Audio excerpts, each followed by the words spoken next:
years, and Burrow will still have his elite weapons in Jamar Chase and T. Higgins, of course, but the defense has been a major problem. Cincinnati tried to address that this offseason by acquiring Dexter Lawrence from the Giants, but the Bengals also lost Trey Hendrickson in free agency and Logan Wilson retired. So I love it. Even I with love every bit of Hendrickson, it. Cincinnati had the And worst naturally, when that happens, win rate in the NFL last season. Their defensive backs also struggled in 2025, allowing the fourth most yards per attempt, and they tied for the third most passing touchdowns.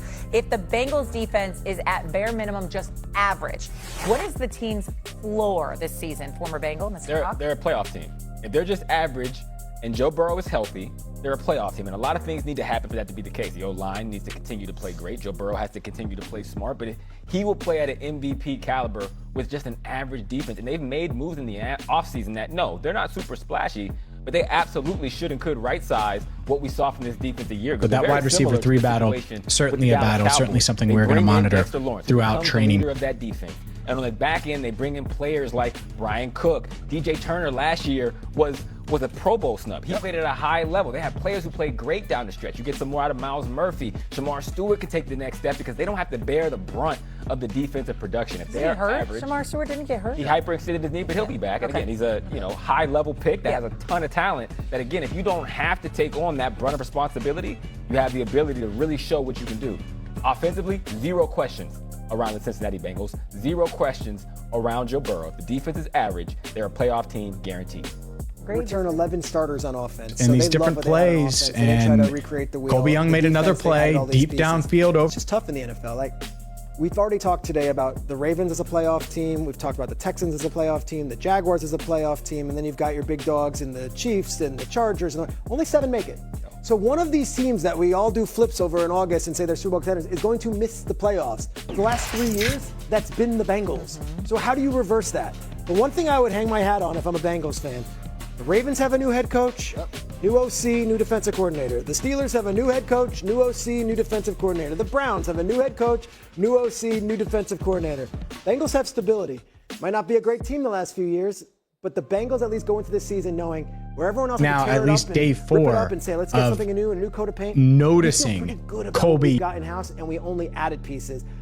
I like the Bengals this year. I don't know what the floor is, but I would say the ceiling is, of course, they could be one of those teams in the Super Bowl. I think the floor is they're competing with the Baltimore Ravens for this division. So to Hawk's point, you're competing for a playoff spot because, yes, you can't just say everyone's going to get in. So for me, them and Baltimore, it's how fast can Jesse Minter and Baltimore get everybody up to speed, and then how good can this defense be? Because we know Burrow's out there on the offensive side of the ball and he's healthy. They're going to put up points. Defensively, you had a new coordinator a year ago in Al Golden. Well, now you go out and get a few more pieces that you feel like his rush on Orlando Brown Jr. where he knocks Orlando Brown Jr. back on his rear end, which is going to be instant improvement for them. So now with Burrow there, yes, the defense improves. Average, okay? That puts you maybe in a week 18 or week late game against the Baltimore Ravens to determine who's going to win the division and get a playoff berth. I don't think just average play propels this team in that Super Bowl conversation. Much like we've talked about with the Dallas Cowboys, this defense needs to improve a lot more than just being average. You have to be able to create turnovers, do something special to be able to help that offensive side of the ball out. So I think a lot lot has to do. And I think that's the thing that stands out to me so much about Colby Young early is his size. Like you need Joe Burrow out there on the football field because we've already seen mentally he's fired up, he's excited, and he's happy about what this organization has done in the offseason. If he's out there, they have a chance. I mean, that defense got progressively better as the year went on. Once Joe Burrow came back we've said this now about multiple players, he made the entire team better. The defense definitely looked better as the season went on. His health is going to be a huge thing for the Flacco didn't play bad last year. No, he didn't. And he was a Pro Bowler himself, and we laugh at that because the 12 quarterbacks probably turned him down. But he did go. So to me, it's Burrow's health, but I wouldn't isn't that, put and he's all had a this good pressure on. camp, and I've noticed him multiple times. Like, they're a Obviously, good team, and they've got a really good backup quarterback. They've all got to step up now and just do the thing. I think that's the reason why I say that about Burrow is because when you talk about their team and their offense, and you mentioned like Joe Flacco didn't do bad, like they put up points. just because they're paying their two receivers a jillion dollars. They paid Mike They're expected to do that. Yes, like their offense is that good with the weapons around them. And the reason you build your team that way with that many weapons on offense is because, yes, if a backup quarterback like Joe Flacco gets in there, they're still going to be a good team. But what you've built this team is you need that offense to be extraordinary. And Joe Burrow does that when he's on the field. So if he's not out there, yes, they're still going to be solid. The offense is going to put up points, yards, and one-on-ones as well. Check all those out. But the money is spent. For in the me, last 13 seasons, there's only been 11 franchises in the Super Bowl, and the Bengals are one of them. So Joe Burrow is out there, and he's healthy.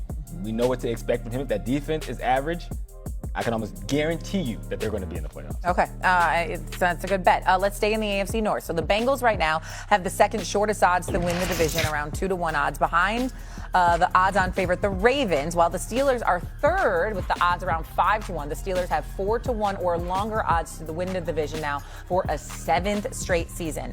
We've talked a lot about the Ravens. Now we've talked a lot about the Bengals. The Browns are a little bit of an aside. But are we writing off the Steelers, who did win the AFC North last year? Are we doing that too soon? They have a new head coach, yes, and Mike McCarthy, but they have a quarterback that has a lot of familiarity. Fun watching those guys take in those coaching points and really be done. You're not writing them off. I think they're rightfully in the third spot going into this season. You look around that division, when you mention Lamar Jackson and Joe Burrow, I'm not placing Aaron Rodgers at this point in his career in that same boat as those two guys if they're healthy and out there on the field. Yes, they did make the playoffs a year ago. They won that Week 18 game against the Baltimore Ravens. Aaron Rodgers is now a year older. To Schraig's point, they're one of the three teams in the division that have a brand new system with a defensive coordinator and an offensive coordinator now calling the play. So there's newness there, although I know Rodgers and McCarthy were together. Mike Tomlin was there for so long, and they've won that division. When you change this today, it was a veterans rest day for him and Dexter Lawrence. Eric all got the day off as well. Okay. Like Mike McCarthy's just going to replace Mike Tomlin, and they're still going to be a playoff team. Everything's still going to be fine. And I think for Steelers fans, they look at it like, well, we haven't won a playoff game. Let's see. Let's see if you can just maintain the standard is the standard when that guy is no longer there. I will say the Steelers have done it for a decade. Receiving core that he's had since he's left the Green Bay Packers, and for that reason, coupled with Mike McCarthy, I do expect Aaron Rodgers to go out with probably a little bit more of a bang than we expect. You have them potentially winning. I can't have everybody win the division. All right. What I'm saying is, I think he plays better than what we've seen over the last 3-4 years. They looked at their team and internally said, let's not start with a Nate Scheelhaus or a Minter. Let's go and get McCarthy. Let's go and trade for let's go sign Michael Pittman. And then let's go get Jamel Dean. These are veterans. And so far, so good for the rookie defensive end slash. They would have told Rodgers, kick rocks, like we'll start anew, we'll tear it all down from the studs, and we won't bring in all these veteran guys. They have a veteran roster. Their team is loaded with T.J. Watts and Cam Hayward. These are veteran guys. So for me, absolutely they can do the thing this year because their team internally believes they can. They wouldn't have spent the money on the offseason to bring in other veterans. They would have said, let's just scrap it and build again. The thing with the Steelers is, forget writing them off. They can do whatever they want in the regular season. Steelers fans want a playoff win. That's all they want. They want to see them, forget even winning the division. I think they would take not winning the division over a playoff win. That is something they haven't seen in like a decade. So I think that's what everyone's got their eyes on right now in Pittsburgh. As for the Cincinnati Bengals, they have the easiest schedule this season in the entire NFL. So if that defense can be a little bit better against a bad schedule. A couple drops add up and you look at it, now you're 9 of 16. I think Joe Burrow overall, from what I've seen,